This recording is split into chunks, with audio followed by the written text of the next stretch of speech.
Selamat pagi. Perkenalkan, nama saya Martina Dwidiani. Saya dari SMP Tarakanita Citra Raya.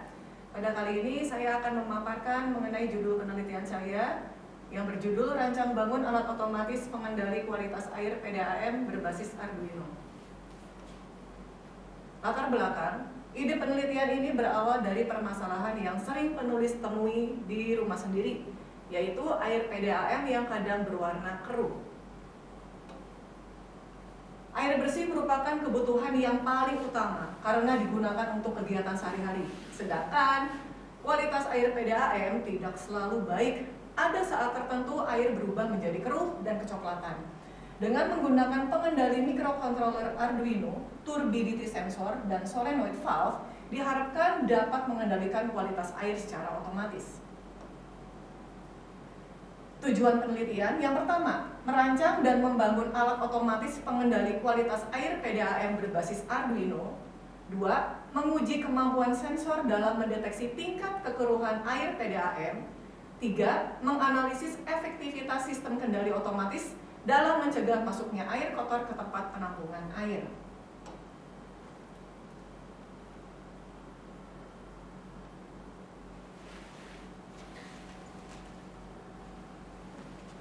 Untuk batasan penelitian sendiri, sistem hanya mendeteksi parameter kekeruhan air atau turbidity sebagai indikator kualitas air.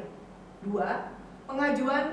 Pengujian dilakukan menggunakan air PDAM dengan variasi tingkat kekeruhan buatan. 3. Microcontroller yang digunakan adalah Arduino Uno dengan turbidity sensor dan solenoid valve sebagai aktuator. 4. Penelitian ini tidak membahas aspek kimiawi air seperti pH atau kandungan mineral. Pengujian ini difokuskan pada fungsi alat dan respon otomatis sistem terhadap perubahan kualitas air. Batasan teori, di sini saya akan menggunakan beberapa alat. Yang pertama adalah Arduino Uno. Ini adalah papan elektronik yang mengandung microcontroller Atmega 328. 2. Sensor turbidity, yaitu sensor kekeruhan air digunakan untuk mendeteksi air dengan mengukur tingkat kekeruhannya. 3. Relay modul 2 channel, ini adalah modul yang dapat dihubungkan dengan microcontroller. 4.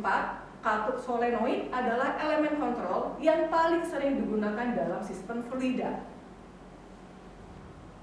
5. Float switch, ini dia akan merubah posisi kontak, begitu juga sebaliknya secara otomatis. 6. LCD LMB162AF adalah komponen yang dapat menampilkan tulisan.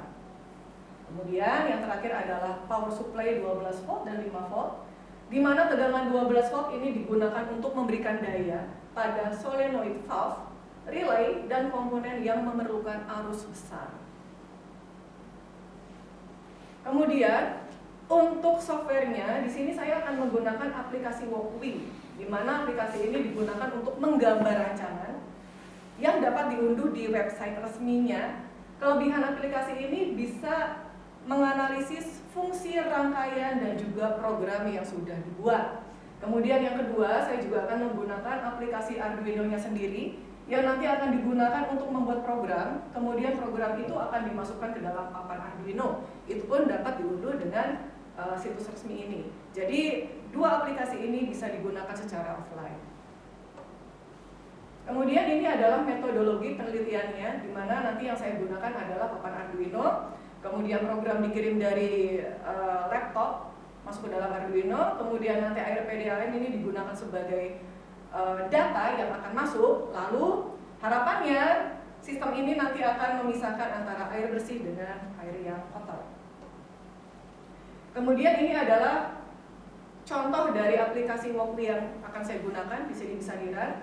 Kemudian untuk yang sebelah kanan ini adalah aplikasi dari Arduino-nya sendiri untuk membuat program. Rencana perancangan alat, jadi yang pertama saya akan menyiapkan seluruh komponennya, mengecek kelayakannya. Yang kedua, tentu saja menyiapkan Arduino. Ini saya mengambil tipe yang 1.18.13. Kemudian membuat desain gambar rangkaian dengan program Walkway. Lalu membuat rancangannya, di mana Arduino nanti akan dihubungkan dengan sensor turbidity.